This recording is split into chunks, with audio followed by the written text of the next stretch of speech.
Okay, let's now speak to Gregory Feith, who's an aviation consultant and a former air safety investigator with the U.S. National Transportation Safety Board, joining us from Denver, Colorado. Mr. Feith, thanks for your time.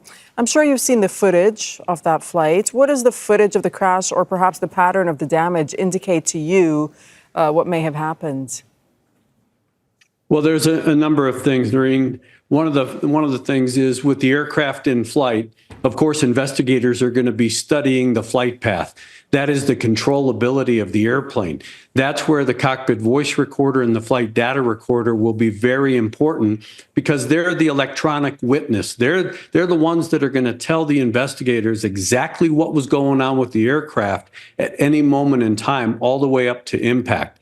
So we're hoping that whatever damage was sustained in the air did not disable either one of those black boxes. But when you look at the wreckage itself, there are a number of pictures floating around on the internet right now that would suggest that there was penetration by outside type device like shrapnel.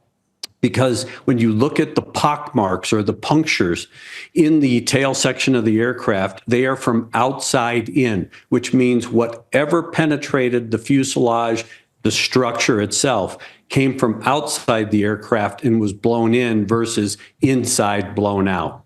I mean, Azerbaijan and Kazakhstan say that they are cooperating with an investigation, and they seem to cite different potential reasons for the crash, saying maybe it was a collision with a flock of birds initially, or the plane was diverted due to poor weather conditions. How likely is that?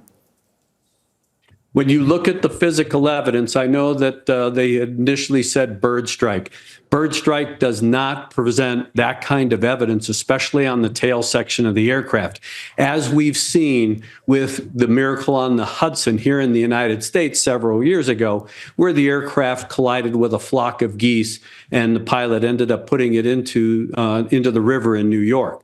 When you look at the damage to this particular aircraft and you compare it to Malaysian Air MH17 that was a shoot down, you can see that the similarity in puncture marks on the fuselage and in various parts of the aircraft are similar.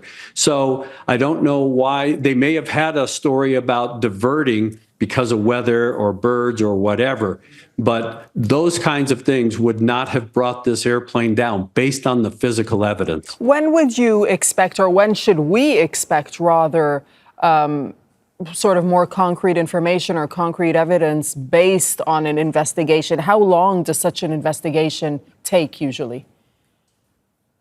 Well, when you look at the nature of this, again, the investigators are going to have to reconstruct the flight path.